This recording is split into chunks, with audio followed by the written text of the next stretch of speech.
What is going on, everybody? This is Gainz Gaming. Today we have a sponsored video from the makers of War and Order. So today we are going to be walking through what is War and Order and why you should download the game. So there will be a link to download the game in the description of this video so that you guys can join my alliance and play alongside me. So War and Order is a mobile game that is a war strategy game. I have played this before. I've also covered it on my channel previously. So if you have not checked out those videos before, feel free to go check out those as well. But War and Order is a very, very fun mobile game. As you can see, there is a lot of similarities between this mobile game and a lot of other ones, such as Rise of Kingdoms that I normally cover on this channel. So there are a lot of things to cover in this game. For example, with training troops. That is probably one of the most important things at the beginning of the game, is making sure you make an army. So there are 4 different unit types in the game. If you see in here, I can go into our barracks. We have infantry, cavalry, archers, and mages. These are the 4 different unit types that you have, all of which have different skills, different powers, and they just make you have a much more balanced army. So I like to train a mixture of them. You can see in the top left, you can see how many I have. I have 26,000 infantry, I have 11,000 cavalry, I have 20,000 archers, and I have just under 10,000 mages. So there are different levels. If you look on the bottom here, there are different levels of these kinds of troops. So you can see tier 1, tier 2, all the way up to tier 13. So I'm not quite yet to tier 13. Hopefully, eventually I will be getting to tier 13. You can see the barrack level at the very bottom, having to get to barracks level 40. So I do still have a little ways to go to upgrade to these higher level troops. But as of right now, I do have tier 6 troops, which is really, really nice.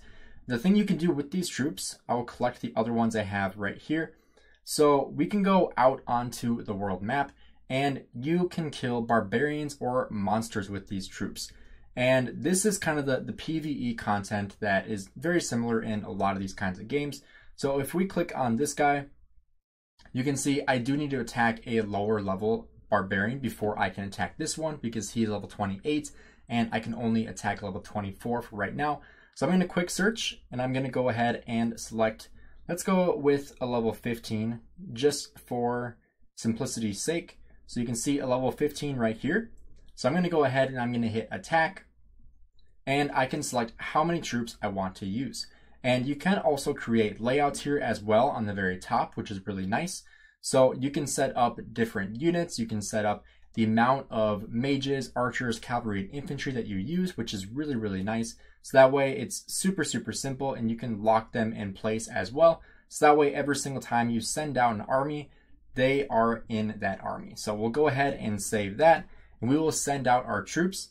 And now you can see this green line is where our troops are going to be going.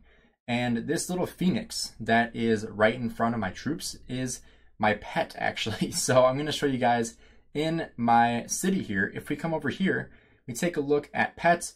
I currently have the phoenix. This one you do have to spend to get. But the beasts here, or otherwise known as pets, there are different types of beasts that you can use. Personally, I think the phoenix is the best one. If you click on the phoenix, you can see there are 4 different ones you can use.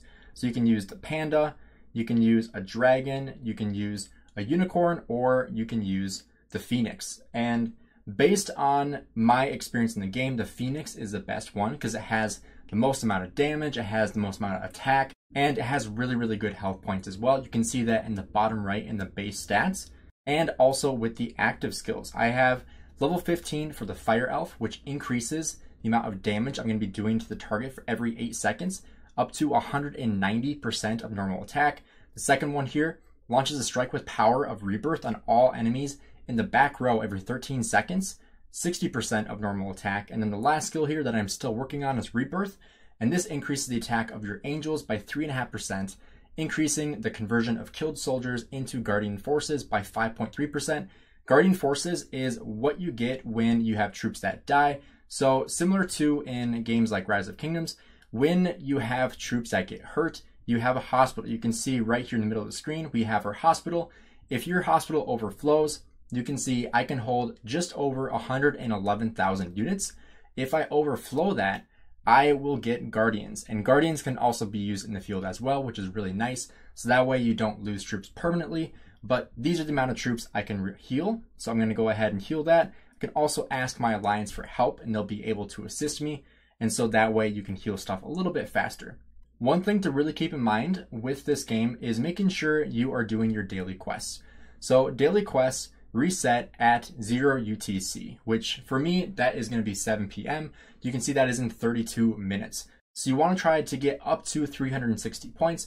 So you can do a lot of different things to get points, and you can see for every single one, it shows you how many points you're going to get for each one. So gathering food, gathering wood, gathering stone and iron, collecting cargo, donating to the temple in your alliance, doing infinite wars, buying resources, lots of different things you can do. And you can see in the very bottom, the ones I've already completed, like recruiting infantry, archers, cavalry, and mages, collecting troops, all that kind of stuff is going to give you points. And then as you go, you're going to get rewards for finishing those quests. And these rewards are very, very incremental. So you want to make sure you get every single one. You do also have growth quests as well. As you progress in the game, you're going to get rewarded for getting further. And so you can see construction quests. We're going to be getting a lot of resources. We're going to get XP for our lords as well, which is kind of like a commander. So we'll go ahead and collect these and kind of see what we get. You can see the amount of resources is actually really, really good because you want to have resources in order to train troops and upgrade buildings as well. You can see we just got 80 gems there as well, which is really, really nice. We have under 45,000 gems right now, so we've been saving up for quite a while. One really cool thing here too that I really love, that I wish other games had, is instead of having to click on every single node to collect them, you can actually just shake your phone and collect all the resources at once, which is a really, really nice thing that I love about this game. It just makes it so much easier to collect your stuff, and you know, it's a lot less of a hassle. And one other thing I really love about this game is that when you are upgrading stuff, you actually get discounts on your upgrade cost. So for example, if you look at the very bottom here, you can see this is going to take 281,000 food and 281,000 wood. But since I get a discount, I'm actually only going to pay 106,000 wood. So I'm going to save resources on that. And I can also ask my alliance for help, and they will be able to assist me and get my building finished even sooner. So as you ask for help, you're going to get more help from your alliance members. And speaking of alliances, if you want to join me in my alliance, I am currently an SSP, SirPaolo. And one important thing about alliances as well, I talked about this earlier, is donating to Alliance Technology. So you want to make sure you are donating here. You can go ahead and just click on this button and it will donate your resources for you. The nice thing is that once you tap it 3 times, it's going to go ahead and ask if you want to donate the max amount of times. That way you don't have to tap it 15 times. So that's a nice time saver as well. That's one thing that I think this game is really, really good at, is honestly saving you time, because all the stuff that you're trying to do on a day-to-day basis of just, you know, the simple tasks that you do every single day, it adds up, you know, and especially if you have like farm accounts and if you have multiple accounts, if you have like an alternate account, doing all those things over and over and over again, it just gets so tedious. And so I think War and Order did a really, really good job with simplifying different aspects of the game that just make your life easier. So I think that's one thing that they did very, very well. One other thing I really love here is the Pinata. I love doing this every single day because it's actually kind of like a guessing game. So you try to not get a bomb, essentially. So you're just tapping on all these things, trying to break the pinatas. There's lots of really good rewards in here too. And if you get a crystal ball, you actually can get even better rewards. You can see gems are in here.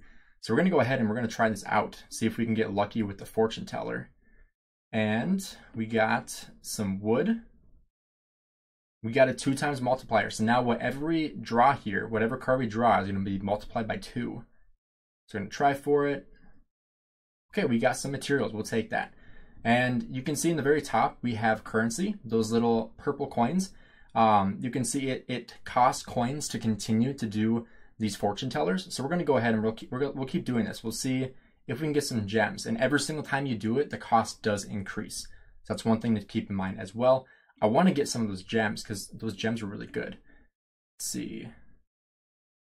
I don't think I have enough anymore. Yeah, I don't have enough anymore. So hopefully next time I'll be able to get better luck with that one.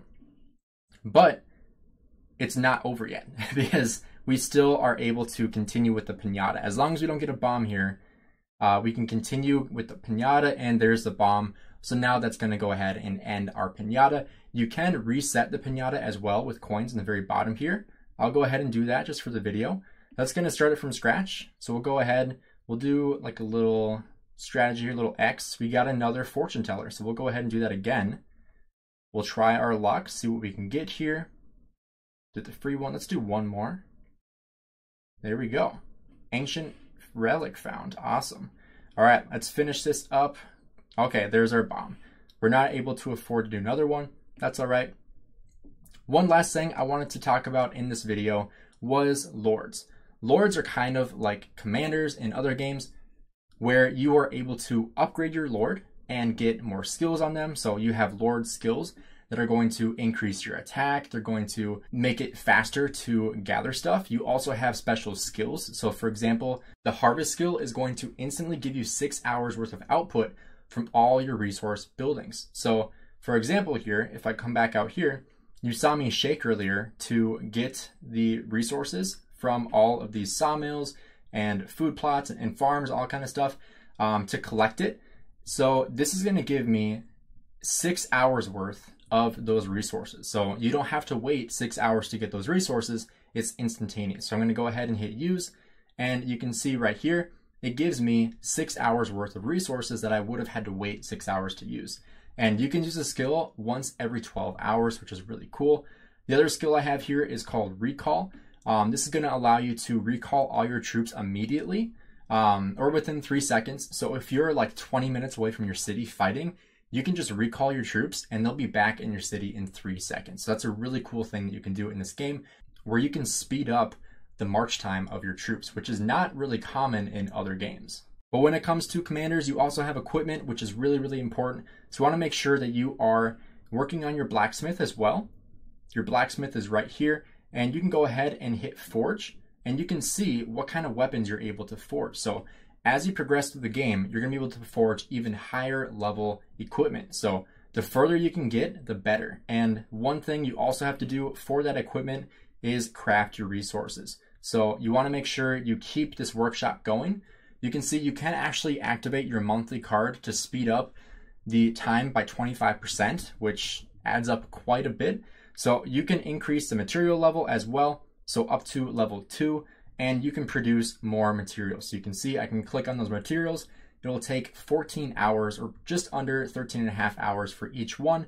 So that's why that 25% really, really adds up. So making sure you're working in your workshop, you're crafting in your blacksmith, and you are upgrading your XP as well with your lord in order to progress even further into the skills, because the more skill points you can get, the further you're going to get in the game and the stronger you are going to be. If you guys enjoyed this video, please drop a like and subscribe. Let me know in the comments below what you guys think about War and Order, and be sure to click on the link in the description and the pinned comment below to download War and Order today and get started with me and join me in my Kingdom 1549 in the Alliance SSP.